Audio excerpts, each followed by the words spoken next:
Welcome to Meet the Artist at Framethrower. My name is Ben Kusold, and in this episode I'll be speaking with Christoffer Andersen. Chris is an extremely talented animator and wise beyond his years. He has worked at Mac Guff, Team 2, Sony, and Dneg's feature department, and he's currently at Wil Film in Denmark.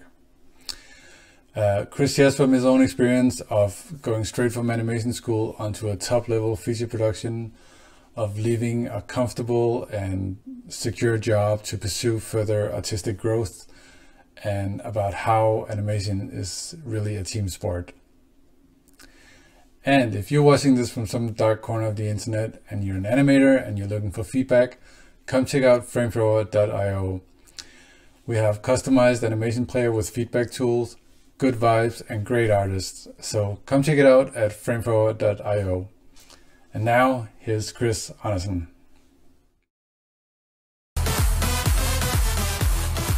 I can't believe my dad's saying with someone who's trying to kill him. Yeah, the zing makes you do crazy things. Really, Johnny? Oh, I've caused a problem. I think I am getting a text message. Bloop. Ah, there it is. So if it wasn't drawing, was it movies in general that got you interested in animation? Yeah, and like the technical side of it, I always loved I bought like the DVD so you could get the behind the scenes stuff. I remember on Ants they were talking about all the controls they had in the rigs and stuff, and I was like, even on like the Blue Sky DVD had some really cool where you could see like a Maya, like a play blast, and it had like X-ray turned on so you could see like the skeleton inside. Nice. And I was just like, oh my god, this is like the coolest thing. Yeah, I remember those. Yeah, it was pretty nice. And so yeah, it was more just like, again, like the whole CG side of it I thought was really interesting. Yeah, but then I eventually landed on animation, and that's what I had the most fun with. But it wasn't like the drawing aspect, or I struggled with the 2D animation. Yeah, I guess we should say that. So we both went to the animation workshop in Denmark, and they have this tradition where you have to be quite good at drawing, and the first year is all 2D. Was it still drawn on paper when you went there, or did they switch to digital? No, the first half year was on paper, and then the second half was digital. Yeah. It was cool to see, because then after the first year of, you draw the first year and then you move on to 3D and Maya the second year. It was cool to see how people suddenly turned on, like suddenly they were in Maya, and you weren't limited by your drawing skills, and then suddenly you could do way more. And for some people it was really tricky because they liked the drawing aspect of it, and then having to switch to that where it's more about just thinking pure movement, really. Yeah. I think a lot of at least some people in my class, I think you go into it because you love drawing and you always love to like doodle, and then you're just like, I can make a living off of this because I'm really good at it. And then suddenly you're sitting there with a rig, and it's like graph editor, and like it's like this is like the opposite of what I came into animation for, So, then you say, like other people like myself, because I really struggled with 2D, and I always felt like I could see the shot in my head, but I couldn't draw it. Like I couldn't draw the hand in this pose, so I had to draw it from like a side view or something. So I always like had to limit my choices, I think, a lot. So once I got into CG, it was like I could do. That's why I felt like I could do whatever I wanted, more or less, Yeah, I think I have something similar. It's interesting though. Like this doing. I'm grateful for that year in 2D, especially in terms of getting the basics down. It helps a lot when you spend that much time on your poses, and then in 3D it's almost set up. Like when you don't have any experience with it and you just open up Maya, it's like you get that sense that Maya will do everything for you. And then of course, if you let it just becomes a bowl of spaghetti, just like a floating nonsense. So and you can't because I think the trap with CG animation is sometimes you just end up, I fall into that as well, where I just end up moving stuff around and I don't really know. I sense that something is wrong, but I don't really know how to solve it, so I just start doing stuff. Yeah. And especially on 2D, like on paper, which we did the first first year, it's like you can't just try stuff on paper, you know. So you have to really know what you want to do, and then you shoot it. Literally, like take a picture of your drawings one by one, and you edit it in, and you tell it how many exposures do you want of each drawing. And then you look at it and you evaluate it, and then you're like, oh, something is wrong, but you need to know what's wrong before you can go back and fix it and erase your drawings or add a new drawing or something. Exactly. So it's a lot more analytical that way, I think. Yeah. It's interesting that analytical approach. I don't know if you found that, but I found that the more experience I have, like when I first started in 3D, I was very like, you know, like you have all the keys, like, and then you have like this is my pose, and then this is how you settle into the pose, and then the different elements hits the pose, and then I tend to be very structured, and then as time has gone on, I've become very. It's like almost like it feels like clay, and you're kind of pounding it and you're trying out different things, and it feels like it's become a way more intuitive process, which I don't know. Do you find that as well? Yeah, to some extent, but I think it's also because your intuition is much stronger now. So I guess when you start out, you have to really think about all the 12 principles, and I literally had a list, and you're like checking them off one by one. Did I do this? Did I do this? Did I do this? Yeah. And then now it's a little bit more like it just becomes the right choice, but without actually like thinking, do I have arcs? Or it's like it's part of your decision making without necessarily thinking about it. Yeah. I mean? So that might be why you feel like you can sort of go by intuition, because you have that like background of like on your spine, what good animation looks like. So you're a little bit more free maybe to try out. Yeah, that makes sense. So when you graduated, you went to Mac Guff as an intern, right? Yeah. And was that so? And you were on Despicable Me too, right? Yeah. And how was it going from, like the small team at the school where we kind of like, we would mimic the production experience, but obviously we wouldn't even get close. How was it going into, because that's a big production. And how was that transition for you? I think in terms of like being a tiny part in a big production, for me, it was fine. I never really, that's always what I wanted to do. I always wanted to work on like the big productions and stuff. I was never really that keen on like starting my own things, or I don't necessarily feel like I'm losing a lot of like artistic or like creative control by joining a big production. So in that sense, it was fine. And I think Illumination, they did a great job at like dealing with the interns as well, and making sure we were always like looked after and had something to do. And they assigned us one of the animation leads as our sort of lead. Nice. And they gave us quite a lot of time actually with the two animation directors as well. We even had like time with the directors, which was cool. Yeah, that was really nice. Yeah. I was doing something, I don't remember what I was doing, something for them for the movie, but it was something like super marginal that you could give to anybody. And then he came over to my desk and like sat down next to me and for like a good 5 minutes and chatted with me, and that was the director of the movie, and I was like, oh wow, this is yeah, that was nice. But I think it was more just like the level was just so much higher than like it really, I don't know, it's hard to imagine. I think it was for me anyways, because I think I did fairly okay in school, but then you go there and you have like Gru or like a minion on your computer, and you try to do something and it just doesn't look like you're the movie, and you're like, how can I be so off when it's a 3D model, But then you look at what they do and it's like they're just so good. Yeah, They're just so good. You know, Yeah. it was very humbling. Yeah. I had a similar experience because I went to Dneg for my internship, and I just came on the production of John Carter, and they had a team of 120 animators, and it was the first. It was labeled as the first Pixar live action, even though it was Disney who distributed it. But it was all these superhero animators, and they were just like in a daily session. It felt like, you know, it felt like they had different tools than I did. It's like I didn't.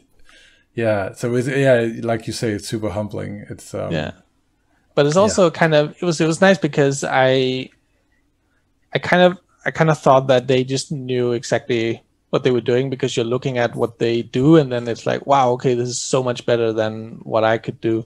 But then you also, once you start paying attention and you follow a shot from like the beginning to the end, and you maybe can like listen in on like dailies, if you can sneak into dailies and stuff like that, you realize that they also miss the mark a lot, and they also struggle a lot, and they also like, you know, dealing with all these like I couldn't get what the director wanted, and like this is spliny, or this is not like this doesn't have the right weight, and they also make a lot of mistakes. They just keep going, and they just fix it in the end. But it's not like one like seamless where they just spit out like perfect shot after perfect shot. You know, they're human too, and they struggle and all of that. I think I had it was one of the guys on John Carter. He was animating the foreground character, and I was animating the background in his shot. And obviously mine was mostly mocap that I just cleaned up, but I was working with him, so he sent his iterations to me, and I put the shot together, and it was just amazing. So I asked him one night at the pub, like, how do you do that?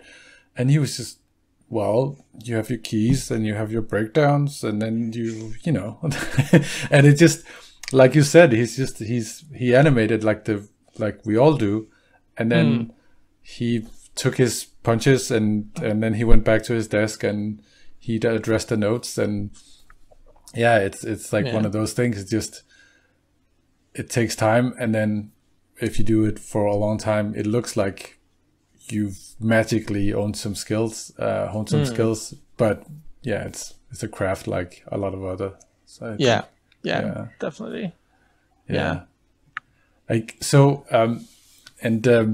what after you went to Team 2 after Mac Guff? And you were there for quite a while, right? I was there for quite a long time, actually. It was one of those things where in terms of my career and like development, I should have maybe left sooner, just because it was like I feel I was so comfortable there, and I had such a good life there, because it was like it's a small town in like south of France. Oh yeah.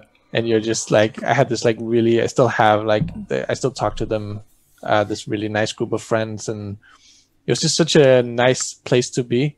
And there was like the work-life balance was just absolutely perfect. You worked until 6, you went home. The weather was just perfect. Like, it was so good. Amazing food, amazing restaurants everywhere, little pubs everywhere. It was such a nice place that I felt like it had to be something really, like, I didn't want to leave for like something that was like a small step up. You know, I wanted, like, it had to be something that was really worth leaving, which just makes it more difficult because you need to kind of prove yourself. So it's hard to take that like big leap. And I think that's where Sony came in, and I think that's like, they're quite good at taking a chance on people who don't necessarily have a lot of feature experience. So we can talk about Sony later, but that's, so I was kind of just, I stayed there for a long time. Relatively, at least in our business, it was quite a long time. It was almost 5 years, or was it 4.5? It was 5 years, and then I guess totally it was 6 years, but that's including me going to Vancouver and then came back again and stuff like that. So you basically grew up at Team 2. Was it a mix of it was like a mix of TV and feature, right? They did one feature, Okay. which I wasn't really, because they did that right when I did one TV show and then they did the film. I did a little bit of like fixed animation and stuff, but I didn't really get on it as an animator. So no, it's mostly TV shows. But it was a really good place to grow, I think, because you get through so much that you don't like, and you get a lot of, I guess, because it's TV, so there's not that much difference between what a senior gets and a junior gets. Like everybody just gets like main character acting shots and all the time, so you kind of get through a lot of animation basically. So the quota is also quite high. But that's I think that's a great place to learn, because I feel like if you sometimes move to like a big company too soon, you can also risk be stuck somewhere and you don't really learn necessarily. I agree. Depends on the company, obviously, like how aware they are that they want to make sure everybody grows and stuff. I totally agree, and it just from the looks of it, I haven't been there, but only heard of it. But it sounds like a really nice place to get, because like a small team projects where you still get shots that are where it's very clear in frame what's going on, and especially acting shots, and getting used to producing fast is I think you're right. I think if you get in a big studio too soon, then you can get stuck in the kind of like a sort of like gray area maybe. And you could also get stuck in that where a lot of the bigger studios now, they have these kind of academy deals where you have to do some match move, you have to do some all kinds of other to kind of like almost earn your way into animation. And obviously, if you just want to animate, you can just this seems like a better route to do it. And yeah, I think for me, anyways, it worked out quite well. I think I learned a lot. I learned a lot there. It was a nice place, and also just like the whole environment. A lot of them are still there. They have some really nice like leads, or supervisors, seniors, who are really good at like helping everybody out and making sure people do their shots on time, and just generally sort of, because it's tough when you start and you come straight from school and you try to suddenly have to do like 20 seconds a week or something, and that's a lot. I mean, I didn't do that at all, so I was really relying on people who did their share and then some more to help me out. But yeah, it's a very like friendly environment, and I think that's also really helpful to start out in. I feel. How did it work on the productions there? How was everything planned out, or how was the poses planned out, and then you had to hit the poses and animate in between, or how?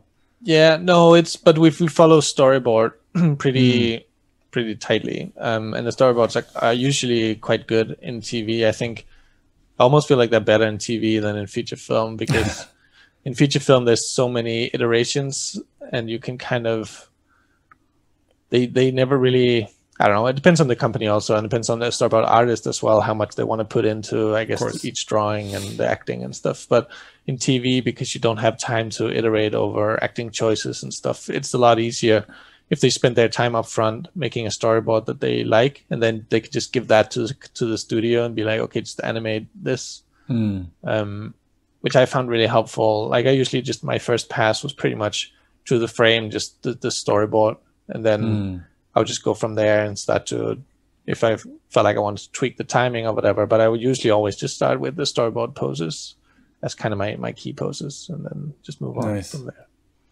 And then I think this, it makes sense to talk about Sony now, because then you went on to Sony and Hotel Transylvania 3. I see you have a poster behind you.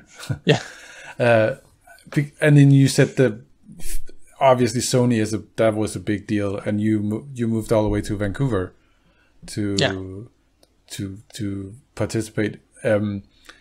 So how was the difference when you animate? Like you said, on a feature, there's more. I guess they would. My idea of it would be that they would allow more freedom because they wanted more out of the artist and out of the studio. Yeah, I think. Well, it depends on the production. I think Hotel is a bit different maybe than normal productions in that it's a franchise that's very rooted in the director's personal style and his personal taste. So Gandhi was very, when he would launch a shot, he would literally do drawings, like basically key poses of like what he thought was, it was like a live, it was really cool to witness actually, because like the whole team that's being launched on the sequence is there, and we're just sitting, and he's basically animating the shot in like super rough stick figure form in front of everybody. And usually it's not like, a lot of times it wouldn't even be what the storyboard was. It was like, yeah, I got a new idea since we did this, and then he would just like do this, and then like everybody, it's like he was telling a joke basically with drawings live, and it was just hilarious, and everybody was laughing. And that's so awesome. So you would usually try to follow that, but I think he was pretty good at saying, okay, if you do have a good idea, just bring that forward, and then we'll see if it's funny or not, and if it's not, we can always fall back on this idea that I presented. So you usually got at least one shot to make the shot your own, and then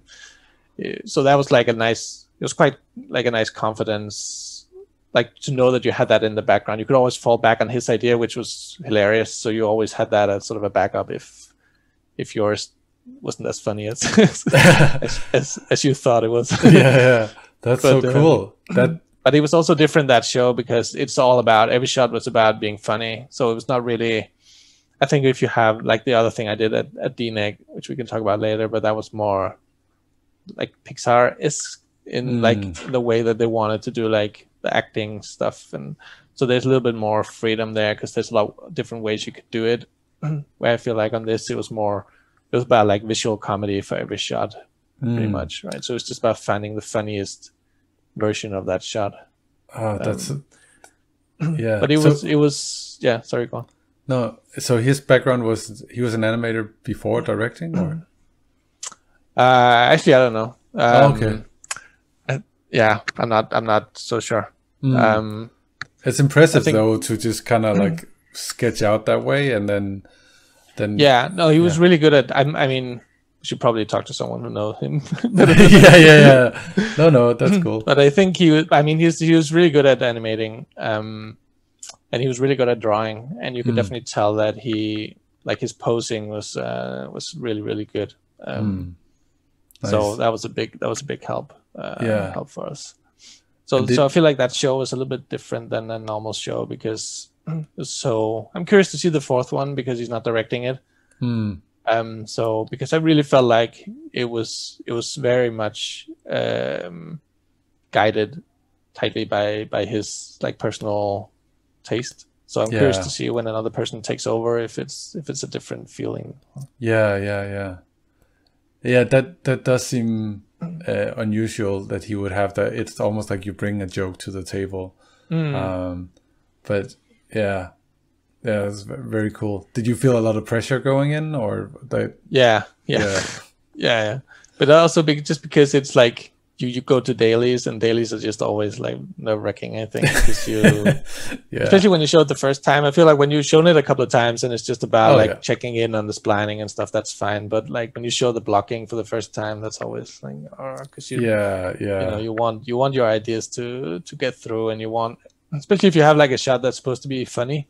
It's I don't know. I feel like that's difficult. So. Yeah, funny is hard. Did you always have that with feedback? Because it's so different how people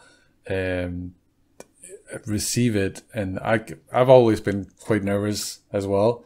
But then I talk to others who they're just excited because it's cool.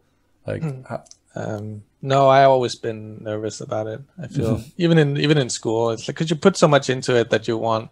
Yeah, I don't know. It's the same thing, but that's a larger discussion, I guess. But like you know how people always are like, you shouldn't take anything like negative or something. They always said that in school, like don't react like negative to like if you don't get like good feedback or something. Yeah. And I definitely always agree that, you know, obviously you don't argue if the director wants you to do something, just do it. But like, I think it's okay if you worked on a shot for like 2 weeks and then, you know, you show it doesn't like get the reaction you were hoping for. I think it's okay to be bummed out about it, because of course, it's the same reason why you're excited when it does get the reaction, right? It's because you invested in it in a way. Yeah, totally. No, I agree, and I think the whole thing about not. I'm just gonna do this. The whole thing about not being bummed out. I think sometimes there's a temptation to argue against the note, and then you don't hear it and you don't internalize it, and then you just have to receive it, I think, even though it kind of hurts a bit sometimes. Also because they know, I mean, they've all worked on, like the directors, they worked on movies their whole life, and a lot of them probably come from the story, where I'm assuming as they worked up through the ranks, they've had a lot of ideas shut down themselves, and I'm sure they know that it hurts. You know, if you, but it's like you say, you just like take it, but it's okay to go back to your desk and be like, oh, that's, you know, but maybe don't do it in front of the director or something. Yeah. But I feel like internally it's weird to me if you just like stone cold about your shot. I can't feel that way. I need to feel something, you know, happiness. If we show something in dailies that it just gets like people start clapping or something, laughing. That's a great feeling, you know, and it's okay to be happy about that. The same way as it's okay if you have like a funny shot and you show it and you just get like courtesy chuckle, you know. And it's like, oh shit. Yeah, it's like because you have to put yourself out there, and it's like you said, you have to kind of fall in love with it, and then the idea to execute it well, and then if it's not received well, it's like all that love you put into it is not being received. Yeah. And and Sony is a big stage. I bet those dailies rooms where there was a lot of people in there, and it's tough because you're like you are literally just putting yourself out there, and you are like, so there's usually like at least the production, maybe some producer people are sitting in the background, and then it's like 15 people of your like colleagues. Yeah, like the whole lead team, supervisors are there, directors are there, so there's a lot of people there to it's, I don't know, it's a little bit it's hard to not get nervous. I feel like even I still do that. Me too. I guess now it's been a while since I was in a dailies room because of COVID and everything is just notes and Zoom. But no, I always get nervous too. Yeah. How did you find the Dneg experience? And you said that production there was a little bit more Pixar-esque. I don't know how much we can actually talk about it because it's not out yet. But no, it's not out quite yet. Soon, no, I think October. But I guess we can just stick to the work, the feeling of working on it, and not go into details about the project. I mean, there's the trailers and stuff out, so they know how it looks, I think. But yeah, that was a different experience also, because I feel like I came in. Also, just judging by the interview I had with them, I felt like they wanted a little bit more, like they wanted my voice as well. Also, in terms of, it was not my first production anymore, so I also came with a little bit of experience. So I felt like it was a little. But at Sony, I was just, I obviously I participated, but I also felt like I was kind of just like peeking into a different world. I was like, oh, what's this about, this future thing? And I felt like here it was also, they also wanted me to like step in and a step forward and like share my voice if I had something to say. So it was cool, and it was a tiny team. Like at Sony is like they're always like huge teams, like 100+ animators. Wow. And when I started at Dneg, I think I want to say we were maybe like 25 people, including all the like leads and supervisors and everything. And that was the entire animation no, it team? grew a lot. I think. Oh, okay.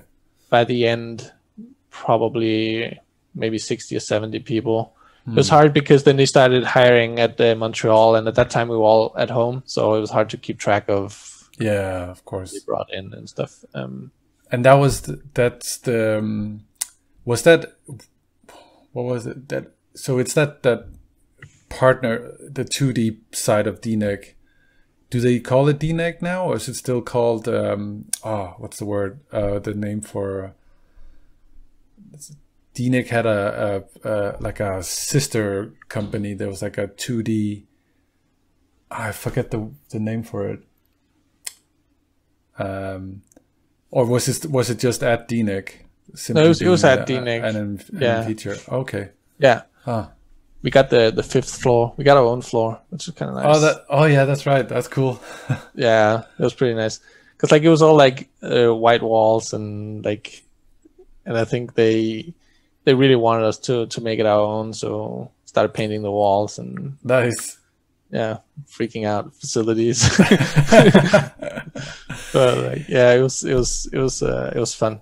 Yeah, they really wanted us to have fun, and so Andrew Gordon was like the leading like department head, an old Pixar veteran. Yeah, and I think they wanted us to really own not just the work we did, but also the space and make it sort of our home, because well, it didn't end up that way because we ended up going home, but like they were gearing up for us to feel at home also when things got tough and we had to stay there long days, and so they wanted us to be really comfortable there and have fun there.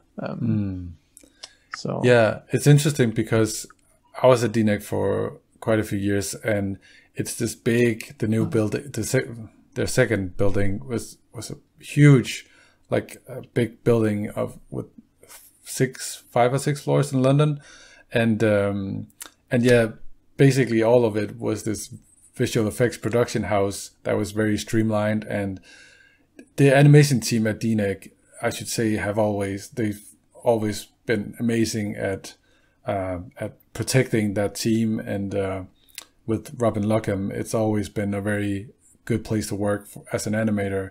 But you're still part of that whole VFX production, and it felt like you guys, it was like a team on the side that we heard of you, but it's like you had your own little dimension somewhere. So that's cool to hear. That's cool to hear that that's how it was.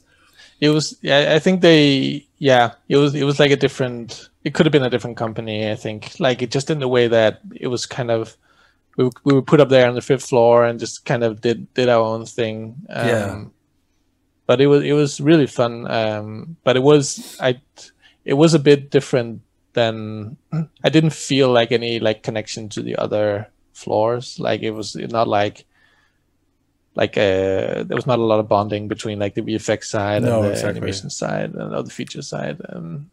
So it was, but it was fun. It was like if I feel like so the difference I felt like between Sony was, it was like you walked into this machine that was like super well oiled, and they just know how to make movies. Like they're really good at making a movie. Like they know exactly how to make a movie, you know, and they've done it for a long time, and they know what goes into making a movie. All the departments know exactly what they're supposed to do, and they just do it to perfection.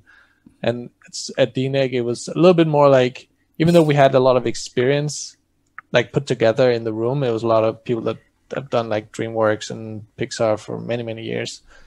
But it's still like, once you take them out of that environment and you put them into like a new environment, it still feels like you have to start all over again in a way.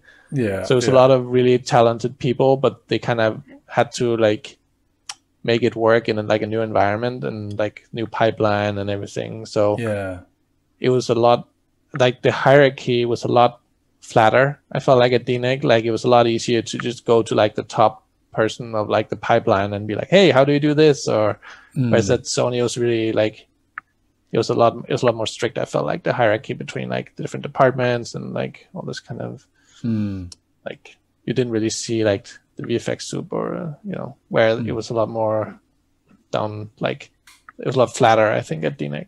Yeah, at least for the feature. That's cool. Also, if the whole team was kind of new to the pipeline, so there's like a camaraderie, I can imagine that. Yeah. Pipeline is always like the big thing. And what about the production side of it? Like, you said it was different than your experience on Sony, where you got to put forth an idea and it was about being funny. And how was it at Dneck? Was it like a specific note that you had to hit in each shot, or was it just very much by the after storyboard or layout that you had to follow their lead? So I think we were like when they launched the shots to us, it was more about the feeling of the shot that they wanted, which I guess is like the difference between that and specifically Hotel. I don't know how it was on like Over the Moon or something with Glenn Keane. I guess that's quite a different experience for them than Hotel. But because like I said, like most of the shots were about like how funny can you make this thing, whereas on at Dneg, like they were launching the shots and they were telling us, now the character feels like super nervous because of this or that, or so you kind of made sure that you hit the sort of the acting note or the director note of how the shot is supposed to feel. Yeah. And then sometimes they would tell you if like I feel like the storyboard, they hit a pose here that's really nice, or I really like the timing of the animatic in terms if they worked really hard on like getting the timing just right. And but you were kind of left to your own devices in terms of crafting the shot the way you wanted it, which was really interesting, I think. So that was a lot more of like video reference and like trying out different things and putting forward different ideas and that kind of more traditional workflow, I suppose. Yeah. So you had to do a lot of acting and filming yourself acting. Yeah, I shot video reference for everything. Just because I could. A lot of times, I don't know. I could never do like one take and I'm like, this is this is my shot. Now I just need to take that and animate it. Like I always have like 10 different takes and I'm like, I like this thing over there and I kind of like this thing over there. And nice. Sometimes I'll do video reference just for like a specific thing, even if the shot is more or less approved, or you just kind of want to like video reference, like how if you have like animating someone pick up a coffee cup and you do that and you animate it and it's all fine and the character picks it up and that's cool. But then maybe you want to shoot video reference of like close up of the fingers actually like grabbing the cup or something, just for like the technical aspect of how does it actually look, you know? Yeah. And it's great for if you already if you have the blogging improved, just for polishing getting those little accents in there. I agree.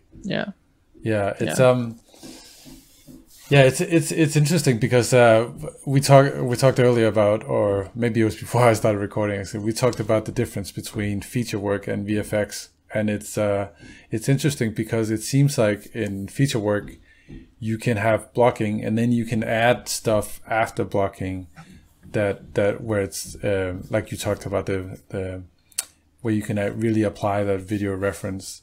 And in VFX a blocking pass will often almost look like the finished because I think I'm just guessing, but I think it's because a lot of the directors doing visual effects movies, they don't have a strong animation background, so they're not shown the shot until it's 80% there, and then from there on it's just like tiny little things, and a lot of the time, to be honest, you barely see those tiny little things because of explosions in the foreground or clouds or whatever. So it seems like it makes sense why a lot of us are really big fans of the feature line of work, because you get to kind of like do it a little bit more traditionally, I guess.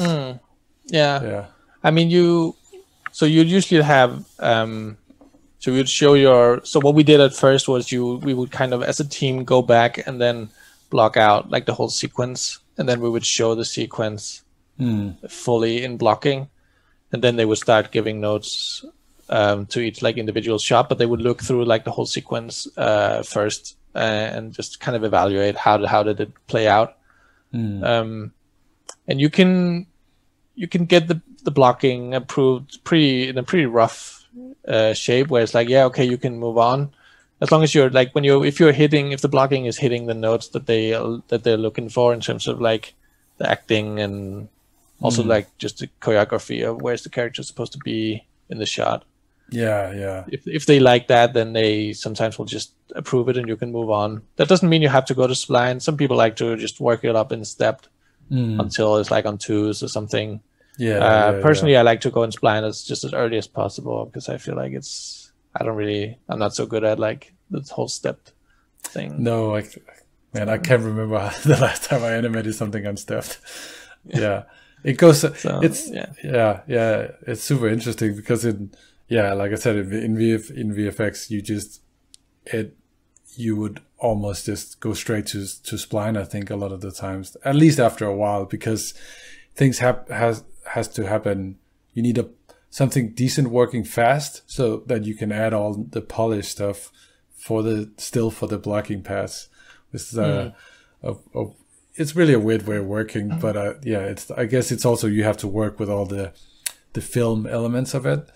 I think something that I think is you miss out on as a VFX animator a lot is the very clean presentation of the principles that you have in feature, like the really strong poses, the clear silhouettes. In VFX, it has to look quote unquote real. So you have if the poses are too perfect, it'll kind of like it doesn't feel, it feels too stylized in a way. So it's almost like you have to water it down a lot, and then I think a lot of us forget how to animate those traditionally strong ideas. I was talking to Brian Whitmire a while ago, and he was having that because he was at Tangent at the time, and he was saying how he knew exactly how to get into the poses, and animating was fine. It's just about hitting these really strong silhouettes that they kept giving him notes on his poses, and then they also kept telling him to not. They kept telling him that he was moving the character too much in the poses, but it was so stylized, and he had done more realistic stuff for a while, so he was it's kind of like that between languages or dialects in a way. So.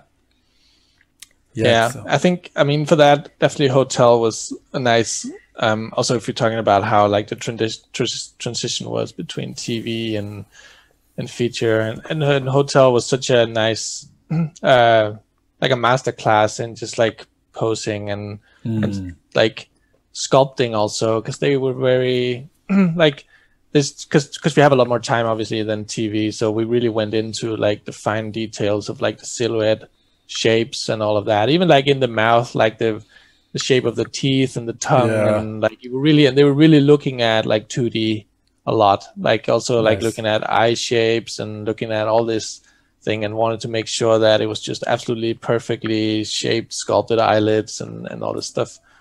So that was a big sort of change in my head. Just that idea of like you're not accepting what the rig gives you at all. Like they would just, I am in complete awe of how they do cloth sim on like a movie like Hotel, because the meshes that we give them it's like they're so messed up. It like as soon as you turn the camera just a little bit, it's like it completely explodes because you're pushing and pulling everything to just make it look like you know, like a 2D drawing basically. But somehow they do it. They just do perfect hair and cloth, and it's like, I don't even know how you work with this. It's a weird thing that I gave you, but okay, it's very impressive. Oh, that's awesome. But that was a big thing on Hotel. Definitely the whole like being very mindful of how would you do if you were drawing this pose, how would you draw it, and would you draw these like little lumps down the side, you probably wouldn't. So let's carve them out. Let's take them out of the model. You know. I can imagine there'd be a lot of cleanup and shot sculpting for after you guys. Well, a lot of it was done by us. Okay. They had these really nice tools for us to manipulate to do job sculpting, basically. Oh wow. Yeah, it was cool. Like a lot of the stuff, like the mummy character, if you've seen the films, like a lot of them require like quite heavy shot sculpting. But even just something like when you have like a mouth shape and he's smiling and it's very, very like asymmetrical. A lot of times it just creates a little like crease in the geometry because you're really pushing it. And of course, you just have like this like relaxed brush or something to just quickly go over the geometry. That's a lot of control to give to an animator. Yeah. I mean, they were really, really good at like giving us control. Again, like it was all about how funny is this shot, and they were very they weren't very protective of their characters, which was really funny to me. Because coming That's from unusual. TV, I felt like sometimes you worked on a franchise and they were like, "Oh, now you stretched the leg like a tiny little bit, so now it's like off model or something." Yeah. Whereas here in this film, it's like on a hotel, you could just if you look at like the eye size of like drag between shots, it's completely different. But it's just because in this shot, it's like hilarious if his eyes are huge, so they just scaled them up and Nice. you know, it was very like how funny can we make this, and then they didn't hold back on that. Nice. Oh, is it okay if we just take a little bathroom break before we finish up? Yeah. Okay. Yeah. I was just thinking that it sounded like there's so much freedom on a production like hotel. And did you still find that like sometimes some animators will feel that you have to be in love with your work and you have to be in love with your shot, but then you're also kind of hit by that perimeter of having to satisfy someone else's need, and you can't really get to be that artist that we practice being in school at like total freedom and as a visionary. I know you had a lot of creative freedom on hotel, but do you sometimes find yourself battling with that juxtaposition or? Yeah. It was on hotel, I feel like, because when he launched the shots, Gendy, his ideas were usually quite good. So I didn't feel like, I don't know if I would just been left to myself. I don't know if I would have made it any better. So I felt like for that, it was kind of, because you were just given like these options that were really funny. So that was really helpful. I mean, I think in every production, you always see the shot your way, and then you're also seeing it like you're trying to hit the director's notes, and so you kind of have to. And it is a lot easier if you feel something for the shot that you're animating, if you're excited about it. So it's definitely, if you can try to find some way to still be excited about the shot, even if, especially if you show it in blocking and you feel like you hit the notes from the director, but also really did something you love, and then they take out this thing that you love because now from the shot is or something. Yeah. And it's like you have to go back and try to like find something about it that excites you, and then it can be like a technical thing. Maybe it's like, okay, if it's like a character flying or something, you're like, okay, I want to really like get this flying thing perfect or something. Like find something if the character's walking and talking, and then they like take some gestures out, but you can still try to like make the walking as perfect as possible, or like find something in the shot that excites you about it. I think that makes it a lot easier, because if you're not feeling anything for it, it's because you're sitting with the shot for weeks sometimes, right? So you need to feel something for it, I think. Yeah, that seems to be you can almost broaden that to all of life. Just like find what excites you and then focus on that. Yeah. Is there I was wondering, like, we talked about this, but also about being nervous in a feedback room, what's the word? Like when you go to get your feedback, dailies room. Yeah, exactly. Yeah. So there are these things that now that like you may as well just be fine with being nervous, because you're always going to be nervous, and look for the positive in in your work, because there will always be all the other limitations and things. Are there other things that you've kind of realized that you would have liked to know from the beginning, or other things? I know you also do quite a bit of teaching. Do you other things that you try to prepare your students for, so that you feel like they would be better suited for when they meet their production? I don't know. I feel like I don't know. I try to bring some kind of like, I don't know if like vulnerability is like the right word, but like I think to like show them that I also don't know exactly, like it's my judgment call if what they're doing is right or not. Like if I need to, if I tell them, hey, I feel like you could do this way, it's not like I don't sit with like a results list. I don't know exactly how to do it either. I'll try it and I'll use my judgment call, and like I feel like this could be stronger if you did it this way or that way, but I might also be wrong. I mean, I don't know everything just because I'm brought in to teach you something. So and I guess it's that thing of like, because I definitely felt when I was in school, I was like, I have no clue how it's possible to animate a shot untangled. Like, how do you even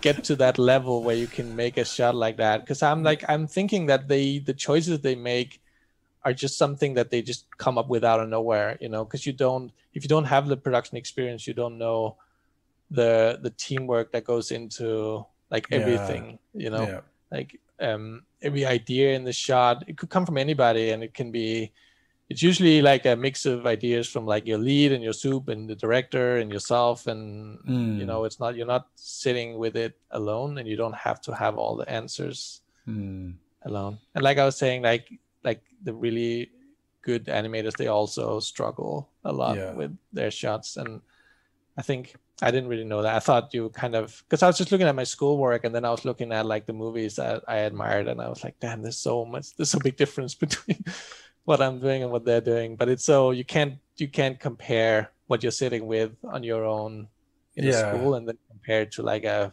Disney production shot. It's like two different things. And so I don't know.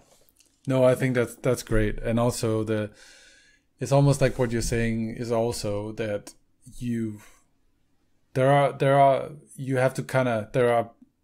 I don't know if suffering is a strong word, but there are things that you have to endure to be part of a team, but then being part of that team also makes you and your work a lot better, right? Yeah, totally. Like and that was probably also like one of the big things coming out of Sony was like the shots that I had done. I was like, it almost feels wrong to like take credit for it, like, because you know how many ideas are in this thing that's like your friends or like your teammates or your leads or like like you get really like, oh, I love this pose, and it's like, yeah, that's like that was my lead who like drew over this pose and helped me, you know, make it so much stronger than my own first. You should have seen my first pass on this. This was like nothing like this, you know. So it's definitely teamwork. And if the teamwork works, you're coming out of it looking much stronger, I think. And everybody is. It's not just you. It's like everybody. It's like the whole. It's like the collective brings up everybody, I think. Hopefully. Yeah, that makes sense. All right.